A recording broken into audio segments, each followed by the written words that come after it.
va faire une vidéo pour vous montrer la fabrication du miel de printemps.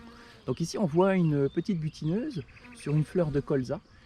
Il faut savoir que le colza est une plante très appréciée par les abeilles au printemps parce qu'elle est très mellifère, c'est-à-dire qu'elle produit beaucoup de nectar et beaucoup de pollen.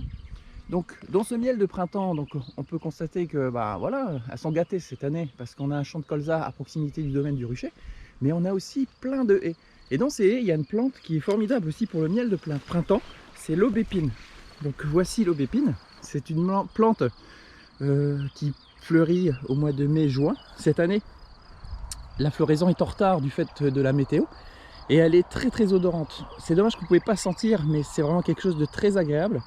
Et franchement, j'espère que c'est des odeurs, des goûts qu'on va retrouver dans le miel cette année parce que c'est vraiment très agréable. Alors, on va se rendre maintenant au rucher pour voir l'arrivée de la petite butineuse chargée de pollen.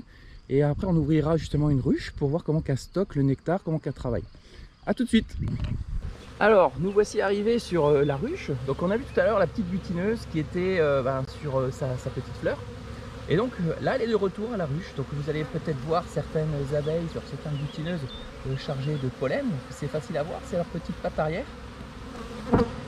Qui sont plein de petites pelotes jaunes ou blanc verdâtre un peu. Donc le jaune, colza, blanc verdâtre, c'est plutôt l'aubépine.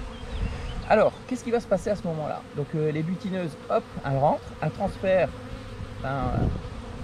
le nectar et le pollen à des manutentionnaires, et celles-ci vont les ramener soit hop, dans le corps ou soit la hausse.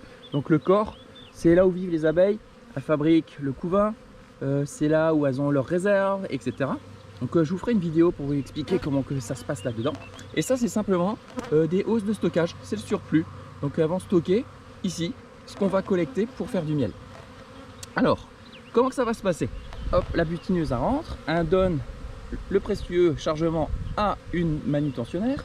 Celle-ci, soit on ramène ici ou là. Avant, il y a des abeilles qui ont ciré des rayons, donc des cadres, qui ont préparé les supports si vous voulez. Ensuite, il va y avoir d'autres abeilles qui vont prendre le relais, qui vont par exemple prendre le nectar dans leur jabot. Le jabot, en fait, c'est la petite poche qu'elles ont dans leur corps, les abeilles, pour transporter le nectar. Et ensuite, elles vont ingurgiter, recracher, entre guillemets, réingurgiter. Pourquoi? Pour enlever toutes les toxicités, donc préparer en fait le miel. Et elles vont injecter une petite enzyme qui, elle, en fait, va fabriquer le miel. Une fois que le mélange est prêt, il y a des ventileuses qui se mettent au travail. Donc elles vont avec leurs petites ailes enlever l'humidité du miel pour arriver à un taux de 18% à peu près. Et à la fin, il y a des cirières qui reviennent et elles ferment avec une opercule, donc c'est de la cire. Et à ce moment-là, le miel est prêt à être récolté par l'apiculteur.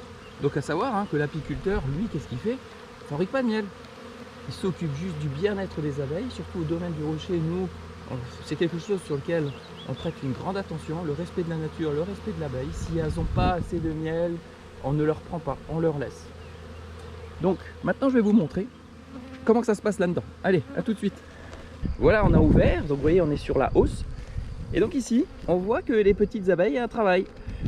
Donc hop, voilà. Donc qu'est-ce qu'elles sont en train de faire? Elles sont en train de fabriquer donc, les rayons avec de la cire pour stocker le futur miel.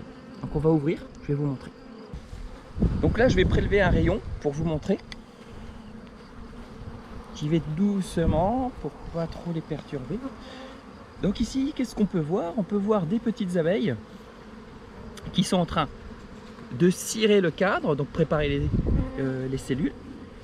Et d'autres, regardez, c'est les manutentionnaires et les fameuses petites abeilles qui ingurgitent et qui recrachent entre guillemets le nectar pour injecter aussi l'enzyme pour fabriquer le miel. Et donc si je balaye un petit peu tout doucement, vous allez voir que ça brille un petit peu. Et donc c'est le futur miel qui, je l'espère, se retrouvera prochainement sur vos tables. Donc on va les laisser travailler, on va pas les déranger plus longtemps. Hop là, on met tout doucement. Puis on les remercie pour leur travail. Allez, salut les petites abeilles.